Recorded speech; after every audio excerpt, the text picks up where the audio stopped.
Shifting our focus now to a gruesome murder in Charlotte, North Carolina last month that claimed the life of a young Ukrainian refugee and has become a rallying cry for Republicans. They argue Democrats are soft on crime, and they point to the killing to support President Trump's decision to deploy the National Guard in more cities. Our William Brangham has the latest. The security camera video from the Charlotte light rail system is very hard to watch, and we are not going to show it in full. 23-year-old Irina Zarutska boards a train after work and takes a seat. Behind her, in the red hoodie, is DeCarlos Brown Jr., who authorities say was homeless and mentally ill. Brown opens a pocket knife, gets up, and stabs Zarutska in the neck. She had fled Ukraine after Russia's invasion and settled in North Carolina. She died on the spot. Brown was charged in federal court today. According to authorities, he had previously spent time in prison for robbery and had repeatedly shown troubling, erratic behavior, from attacking and biting his sister to calling police, saying he was being controlled by some man-made substance. His mother told local news that he was schizophrenic. This horrible crime has now been seized on by Republicans to depict Democratic-run cities like Charlotte as being plagued by widespread violence and mayhem. Charlotte's police say violent crime so far this year is down 25% compared to last year. Many Republicans, all the way up to the president, have blamed Democrats for this murder. President Trump posted this today.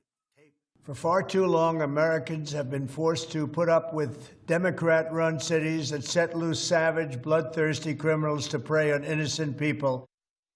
For more on this case, we are joined by writer Elisa Roth. She's author of the book Insane: America's Criminal Treatment of Mental Illness. Elisa, thank you so much for being here. We should say at the outset that the data show that people suffering from mental illness are much more likely to be victims of violence than perpetrators of it. But when a case like this occurs, where the reverse happens, what is your initial reaction? My initial reaction is that this is a tremendous tragedy, and it's a tragedy for everybody involved. It's obviously a terrible, terrible tragedy for Ms. Zarutska and her family. It's also a tragedy for Mr. Brown. He's clearly a person who's in desperate need of help. He's a person who knew he needed help. He called the police asking for help, and he didn't get it. And so it's really a tragedy all around. I mean, his life trajectory, as far as we know it, shows that he repeatedly interacted with the police, with the courts, with hospitals. And despite showing increasingly erratic and troubling behavior, the system, quote unquote, kept putting him back out on the street. How common is his example in our society? Unfortunately, it's very, very common. A person with mental illness will get arrested, often for a low-level crime, often for a crime of survival. So they might be, as Mr. Brown was, homeless, so you get arrested for sleeping on the street or for stealing food.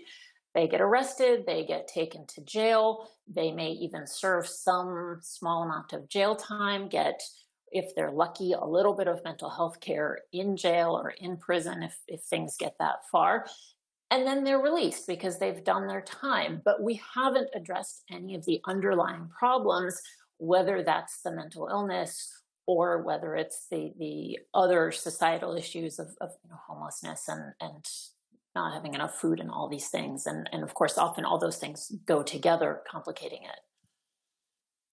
I mean, the Republican Party writ large right now is trying to portray this as this is evidence of Democratic policies. The Democrats want to coddle people like Mr. Brown rather than lock him up or to really take care of him. How fair is that characterization? I think the real question is what works. We know that putting people with mental illness into the criminal justice system, so into jail or into prison, doesn't help. They're getting, at best, minimal mental health care.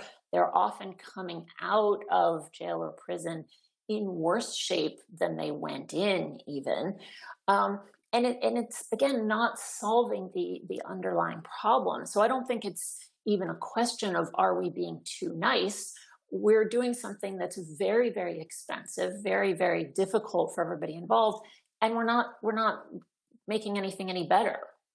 There are a growing number of cities and states that, faced with incidents like this, are turning to what's called involuntary commitment, where a judge basically says you need mental health care whether you want it or not, and forces you into some kind of a facility. How good of a solution is that? You know, in the very short term, it can be useful.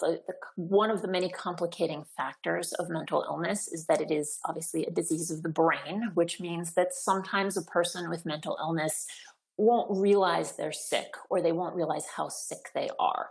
And so sometimes somebody else needs to step in and say, you need to go to the hospital, you need to get better. But we obviously also don't want a society where we're locking people up indefinitely because they have mental illness.